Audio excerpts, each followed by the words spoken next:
బామ్మా, ఈ మధ్య ట్యూషన్ పిల్లలు చదువులో చాలా బాగా అభివృద్ధి చెందుతున్నారు. పిల్లల తల్లిదండ్రులు నిన్న నన్ను కలిశారు.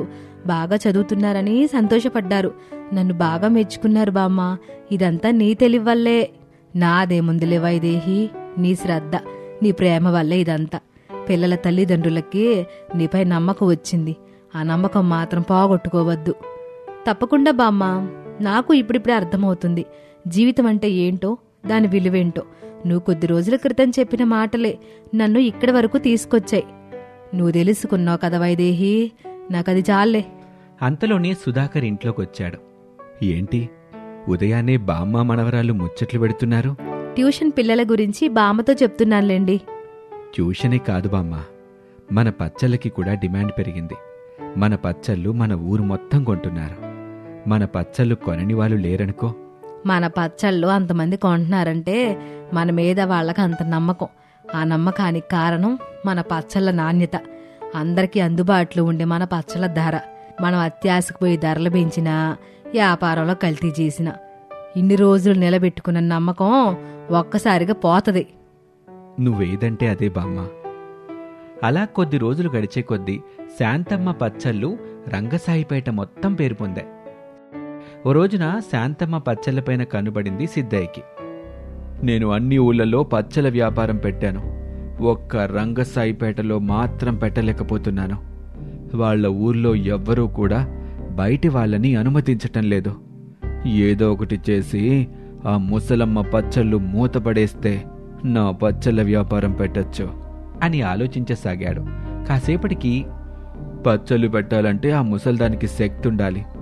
అంటే ఆ ముసలి దాని ఆరోగ్యం పాడు చేస్తే నా వ్యాపారం నేను సాఫీగా చేసుకోవచ్చు. ఏదో ఒకటి చేసి దాని ఆరోగ్యం పాడు చేస్తాను. ఇవ్వాలి, ఆ ముసలిదాని ఇంటికెళ్ళాలి అని ఒక పెద్ద పన్నాగమే పన్నాడు సిద్ధయ్య. అలా అనుకున్న సిద్ధయ్య స్వీట్స్ తీసుకుని శారద ఇంటికి వెళ్ళాడు. బామ్మగారు, బామ్మగారు అని పిలవగానే బయటకొచ్చింది బామ్మ. ఏంటి సిద్ధయ్య, మళ్ళీ వచ్చావు? బామ్మగారు, నేను మీ పచ్చళ్ళు అడగటానికి రాలేదు. మీ పచ్చళ్ళు బాగా పేరు పొందాయని విన్నాను. నాకు చాలా సంతోషంగా అనిపించింది. ఎంతైనా మనం వ్యాపారస్తులం కదా, అందుకే ఇటుపక్క పనిబడి వచ్చాను. ఎలాగో వచ్చా గదా అని మిమ్మల్ని కలిసి వెళ్దామని వచ్చాను బామ్మ. ఎప్పటికైనా నీ మనసు మార్చుకున్నావు, సంతోషం. ఎట్లా నడుస్తుంది సిద్ధయ్య నీ వ్యాపారం? నా వ్యాపారానికి ఏం లే బామ్మ, మీ వ్యాపారం లాగానే 3 పువ్వులు 6 కాయలు. మీ ఊర్లో తప్ప అన్ని చోట్ల బాగుంది. అయినా మీ చేతి రుచి చూసిన తర్వాత మా చేతి రుచులు మీ ప్రజలకు ఎక్కడ నచ్చుతాయి చెప్పండి? నీకేంలే సిద్ధయ్య, మంచి తెలివి ఉంది. వ్యాపారం ఎలా చెయ్యాలో తెలుసు. నిజాయితీగా చేస్తే ఎవరి వ్యాపారమైనా బాగుంటది. బామ్మ, నేనెలాగో వస్తున్నా కదా అని మా ఊళ్ళో బాగా పేరు పొందిన స్వీట్స్ మీకోసం తెచ్చాను. మీరు కాదనకుండా తీసుకోండి అని తన చేతిలో ఉన్న స్వీట్స్ ముసలమ్మ చేతికిచ్చాడు. అయినా ఎందుకు బాబు ఇవన్నీ? నన్ను చూడ్డానికి వచ్చావు, అది చాలు నాకు. అదేంటి బామ్మ, మనం చుట్టాలింటికి వెళ్తే ఏదైనా పట్టుకెళ్తాం కదా. మీరు కూడా నాకు చుట్టమే. తిని రుచి చూసి చెప్పండి ఎలా ఉన్నాయో అనగానే ముసలమ్మ ఆ స్వీట్స్ తింటుంది. ఈ వచ్చం మా అమ్మ చేసినట్లే ఉన్నాయి. చాలా రోజుల తర్వాత మా అమ్మ రుచిని మళ్ళీ నాకు గుర్తు చేశావు సిద్ధయ్య. మీకు నచ్చాయి కదా, మొత్తం మీరే తినండి. కావాలంటే మళ్ళీ పంపుతాను. మీ మనవడికి మనవరాలికి కూడా ఇవ్వండి. అలాగే సిద్ధయ్య, తింటాను. సరే బామ్మ, మరి నేను వెళ్ళొస్తాను. సరే బాబు, క్షేమంగా వెళ్ళు. అలా సిద్ధయ్య అక్కడి నుంచి వెళ్ళిపోయాడు. ఎలాగోలా ఈ ముసల్దానికి మందు పెట్టిన స్వీట్స్ తినిపించేశాను. ఇప్పటి నుంచి ఈ ముసల్దాని ఆరోగ్యం ఎలా బాగుంటుందో నేను చూస్తాను. 2 రోజుల కల్లా ఈ ముసలిదాని ఆరోగ్యం క్షీణిస్తుంది. ప్రశాంతంగా నేను వ్యాపారం చేసుకోవచ్చు అంటూ తనలో తానే నవ్వుకుంటూ ఇంటికి వెళ్ళిపోయాడు. అలా 2 రోజులు గడిచాయి. ఆరోగ్యంగా ఉండే శారద ఒక్కసారిగా బలహీనంగా మారిపోయింది. ఏంటి వద్దన్న ఉదయాన్నే లేచి ఇంట్లో పనులన్నీ చేసే బామ్మ ఇంకా లేవలేదు? 2 రోజులుగా చూస్తున్నా. బామ్మ సరిగా అన్నం కూడా తినటం లేదు. అసలు ఏమైందో బామ్మకి? బామ్మా, బామ్మా, ఏంటి బామ్మ? 2 రోజులుగా చూస్తున్నాను, సరిగా అన్నం తినటం లేదు, సరిగా ఉండట్లేదు. ఒంట్లో బాగోలేదా? ఏమో తల్లి, 2 రోజుల నుండి శరీరం అంతా చాలా నీరసంగా ఉంది. సరిగా లేవలేకపోతున్నా, సరిగా కూర్చోలేకపోతున్నా. అది విన్న సుధాకర్, బామ్మ, ఒంట్లో బాలేకపోతే చెప్పాలి గాని ఇలా చెప్పకుండా నీలో నువ్వే బాధపడితే ఎలా? అయినా నాకు వయసు మీద పడింది కదా, ఇలానే ఉంటుందిలే సుధాకరం. సరే బామ్మ, నేనెళ్ళి వైద్యుని తీసుకొస్తానులే అని వైద్యుడి కోసం వెళ్తాడు సుధాకర్. కాసేపటికి వైద్యుణ్ణి వెంట పెట్టుకుని వచ్చాడు. సార్, మా బామ్మ గత 2 రోజులుగా సరిగా తింటం లేదు. చాలా నీరసంగా ఉంది. ఎప్పుడు చలాకీగా ఉండే మా బామ్మ ఇప్పుడిలా నీరసంగా ఉందండి. సుధాకరు, నువ్వేమీ భయపడకు, నేనొకసారి చూసి చెప్తాను అని ముసలమ్మని పరిశీలించాడు వైద్యుడు. వయస్సు మీద పడింది కదా సుధాకరు, ఇలాగే ఉంటుంది. కొన్ని రోజుల పాటు బామ్మకి విశ్రాంతి అవసరం. ఏ పనులు చేయించకుండా జాగ్రత్తగా చూసుకోండి. అలాగే సార్, జాగ్రత్తగా చూసుకుంటాం. ఇక సుధాకర్ వైద్యుడికి డబ్బులిచ్చి పంపాడు. అలా ఆ వైద్యుడు నడుచుకుంటూ, సిద్ధయ్య గారు చెప్పారని వీళ్ళకి అబద్ధం చెప్పాను. అయినా నాకు 2 విధాలుగా డబ్బులొచ్చాయి కదా. కానీ ఎప్పుడో ఒకసారి నేను సిద్ధయ్య దగ్గర డబ్బులు తీసుకుని ముసలమ్మ ఆరోగ్యం గురించి అబద్ధం చెప్పానని తెలిస్తే ఇంక నా పనంతే అని అబద్ధం చెప్పానన్న భయంతో డబ్బులు ఎక్కువ వచ్చాయన్న సంతోషంతో అక్కడి నుంచి వైద్యుడు వెళ్ళిపోయాడు. బామ్మ, ఇప్పటి నుంచి నీకు ఆరోగ్యం బాగయ్యే వరకు నువ్వే పని చేయొద్దు. అన్ని పనులు నేను వైదేహి చూసుకుంటాం. మరి మన పచ్చళ్ళ వ్యాపారం ఎలా? ఎవరు పెడతారు పచ్చళ్ళు? ఇప్పుడు నా ఆరోగ్యం గురించి కాదు, నా దిగులంతా ఈ పచ్చళ్ళ వ్యాపారం గురించి. బామ్మా, దాని గురించి నువ్వేం బాధపడకు, నేను ఆయన చూసుకుంటాం. నువ్వు కొన్ని రోజుల పాటు విశ్రాంతి తీసుకో. అలాగే తల్లి, కానీ జాగ్రత్త. నాణ్యత విషయంలో గాని, రుచి విషయంలో గాని పచ్చళ్ళలో ఎలాంటి మార్పు రాకూడదు. సరే బామ్మ, నాణ్యత విషయంలో ఎటువంటి ఇబ్బంది ఉండదు. సరే, నువ్వు విశ్రాంతి తీసుకో, మేమిద్దరం పచ్చళ్ళు పెడతాం అని అక్కడి నుంచి పచ్చళ్ళు పెట్టడానికి వెళ్లారు. ఇక సిద్ధయ్య విషయానికొస్తే శారద ఆరోగ్యం బాగోలేదని ఊరు మొత్తం ప్రచారం చెయ్యాలి అనుకుంటాడు. ఊరి ప్రజలారా, ఇప్పుడు శారద పచ్చళ్ళు కొంటే మునుపట్ల రుచుండదు. ఎందుకంటే ఆ బామ్మగారి ఆరోగ్యం బాగోలేక మంచాన పడ్డారు. మీరంతా ఆ పచ్చళ్ళు కొంటున్నారంటే దానికి కారణం ఆమె చేతి రుచి వల్లే కదా.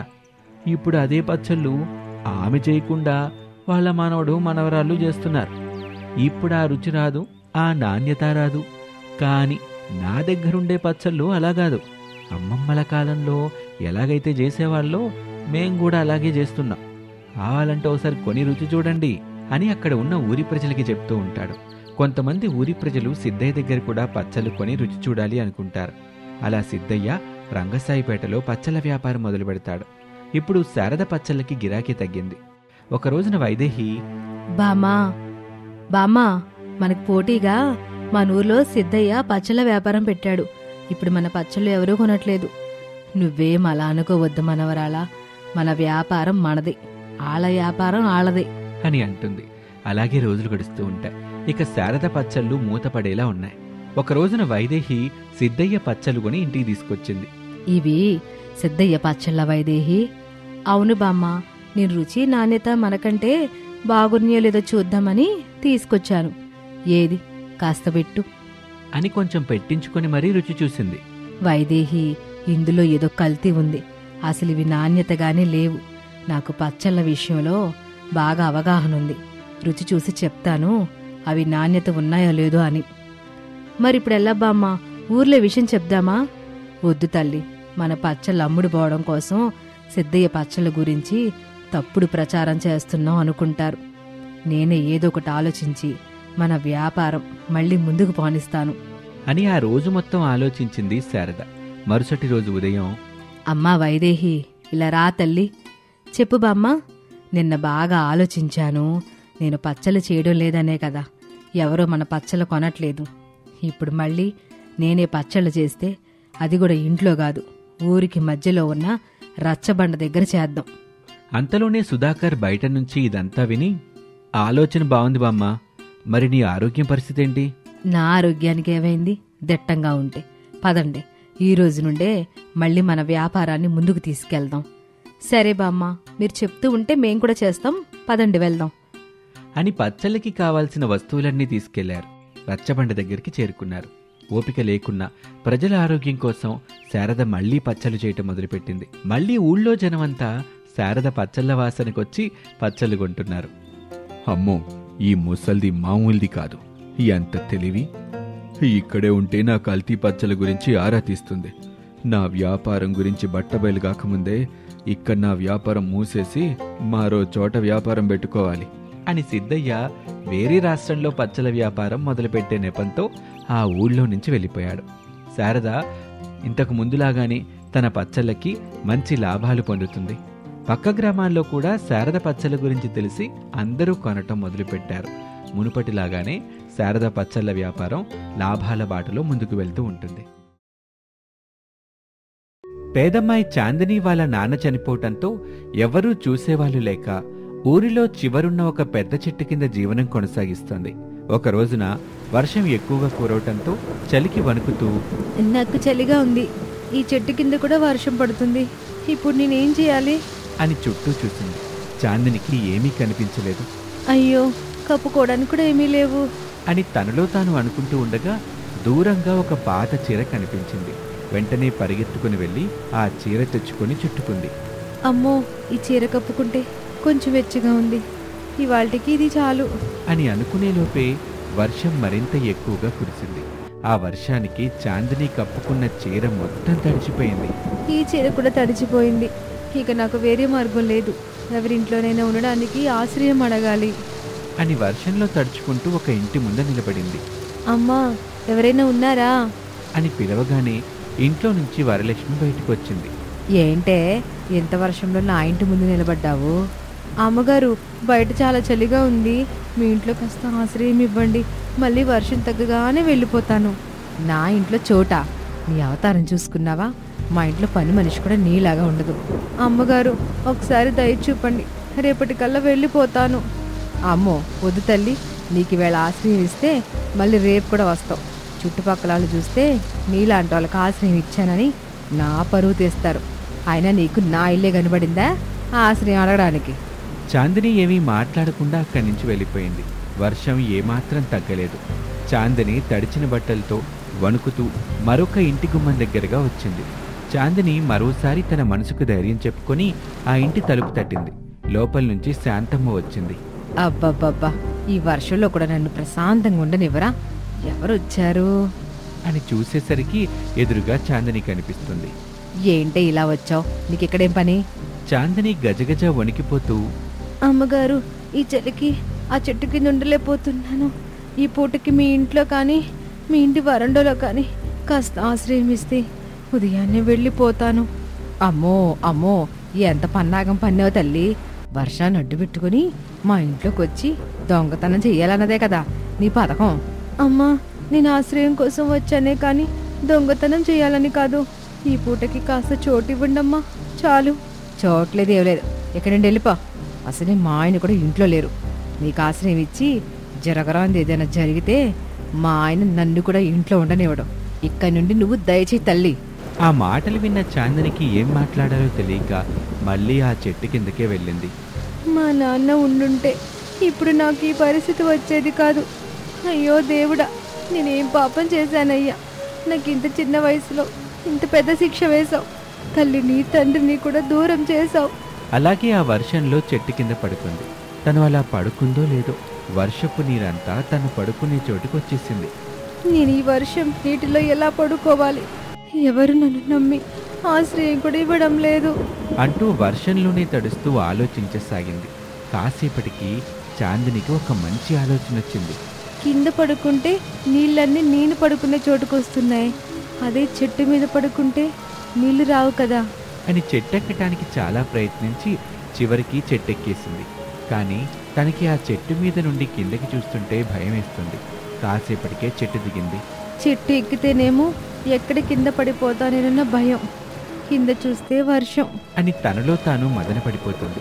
కాసేపటికి తనకి అటుగా నీటి ప్రవాహంలో వెళ్తున్న ఒక పెద్ద చెక్క కనపడింది. అదేదో వెదురు చెక్కలా ఉంది. ఆ చెక్క నాకు సహాయపడుతుంది. వెంటనే వెళ్ళి ఆ చెక్కను తెచ్చుకోవాలి అని పరుగున వెళ్ళి చెక్కని తెచ్చుకుంది.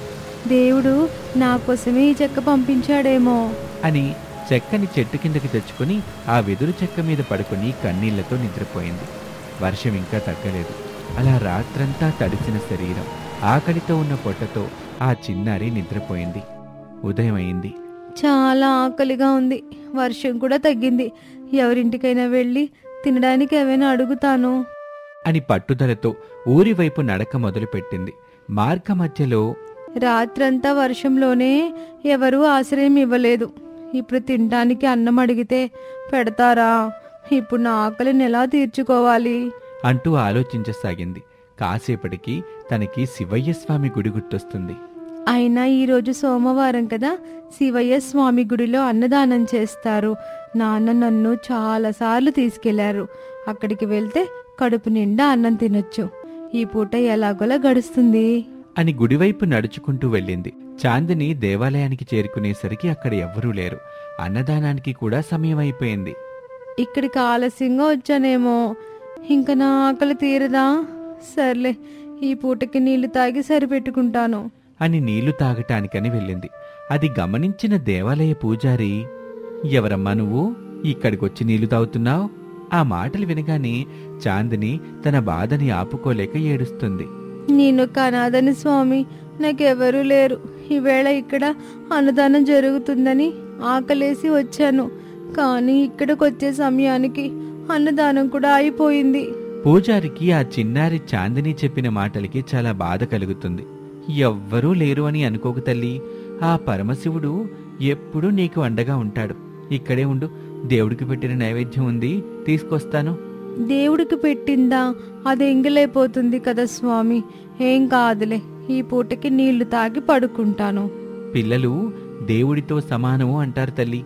నీకు పెడితే అది ఎంగిలెలా అవుతుంది? నువ్విక్కడే ఉండు, తీసుకొస్తాను అని గుడిలోకి వెళ్ళి దేవుడికి పెట్టిన నైవేద్యాన్ని తీసుకొస్తాడు. తీసుకో తల్లి, ఈ పూటకి ఈ నైవేద్యం తిని నీ ఆకలి తీర్చుకో. మీకెలా ధన్యవాదాలు చెప్పాలో అర్థం కావడం లేదు స్వామి. సరేలే తల్లి, నాకు ఇంటికి వెళ్లాల్సిన సమయమైంది, నువ్వు తినేసి వెళ్ళు అని అక్కడి నుంచి పూజారి వెళ్ళిపోయాడు. చాందిని కూడా పూజారి ఇచ్చిన ప్రసాదం తిని మళ్లీ తన చెట్టు వద్దకి చేరుకుంది. ఈ పూటకి కడుపు నిండా తిన్నాను. కానీ నేను ఇలానే ఉంటే ప్రతి పూట పస్తులుండాలి. మొదటగా నాకు ఒక ఆశ్రయం చూసుకొని తర్వాత ఏదైనా పని చేసుకుంటా. కానీ నాకు ఈ చెట్టు తప్ప ఇంకే ఆస్తి లేదు అంటూ తన దగ్గర ఉన్న వెదురు చెక్కని చూసింది. అప్పుడే తనకి ఒక ఆలోచన వచ్చింది. ఎవరినో ఆశ్రయం అడిగే కంటే ఈ ఎదురు చెక్కను ఉపయోగించి ఒక చిన్న ఇల్లు కట్టుకుంటే అప్పుడు వర్షం వచ్చినా తడవాల్సిన అవసరం ఉండదు. ఎవరిని ఆశ్రయం అడగాల్సిన అవసరమే ఉండదు అని తన దగ్గరున్న వెదురు చెక్కతో మెల్లమెల్లగా ఇల్లు కట్టడం మొదలుపెట్టింది. అలా సాయంత్రానికి తన చెక్క ఇల్లు పూర్తయింది. అప్పుడే మళ్లీ వర్షం మొదలైంది. అమ్మో, వర్షం వస్తుంది, ఈ చెక్కిల్లు తడుస్తుందా అని చెక్క ఇంట్లోకి వెళ్ళింది. లోపల చాలా వెచ్చగా ఉండటంతో చాందినికి చాలా సంతోషం వేస్తుంది. భగవంతుడా, ఈ జన్మకిది చాలయ్యా. ఇలాగే ఏదైనా పని చూసుకుంటూ నాకు తిండి కష్టాలు కూడా ఉండవు అని పని గురించి ఆలోచిస్తూ పడుకుంటుంది. ఇక ఉదయం అవుతుంది. నాకెవరైనా పనిస్తారా? ఆ పూజారయ్యని ఏమైనా పని అడిగితే అని పరుగున గుడి దగ్గరికి వెళ్ళింది చాందిని. ఏమిటి చిట్టి తల్లి, ఆకలిగా ఉందా? నేను నైవేద్యం కోసం రాలేదు స్వామి. నాకేదైనా పని ఇప్పిస్తారా? అది చేసుకుంటూ నా జీవితాన్ని గడుపుతాను. అయ్యో, నువ్వు చిన్నపిల్లవి కదమ్మా, నీకేం పనులొచ్చని? అయినా నీకు పని ఎవరిస్తారు చిన్నపిల్లవి? ఎలాంటి పనైనా చేస్తాను స్వామి. పూజారికి చాందిని అలా అడుగుతుంటే చాలా జాలేసింది. సరే తల్లి, ప్రతిరోజు ఉదయాన్నే గుడి మొత్తం శుభ్రం చెయ్యాలి. నువ్వు శుభ్రం చేసిన దానికి నీకు కొంచెం డబ్బులిస్తాను. చాలు స్వామి, ఈ జన్మకిది చాలు. సరే తల్లి, జాగ్రత్తగా రేపటి నుంచి పనిచేసుకో మరి. పూజారి ఆ మాట వినగానే చాందిని చాలా సంతోషపడింది. సరే స్వామి, నేను ఉదయాన్నే వస్తాను అని చెప్పి వెళ్ళిపోయింది. అలా కష్టాల్లో నుంచి కొంచెం గట్టెక్కింది చాందిని. ఇది వాల్టి కథ. మరొక ఆసక్తికర కథలో మళ్ళీ కలుద్దాం. అంతవరకు సెలవు. నమస్తే.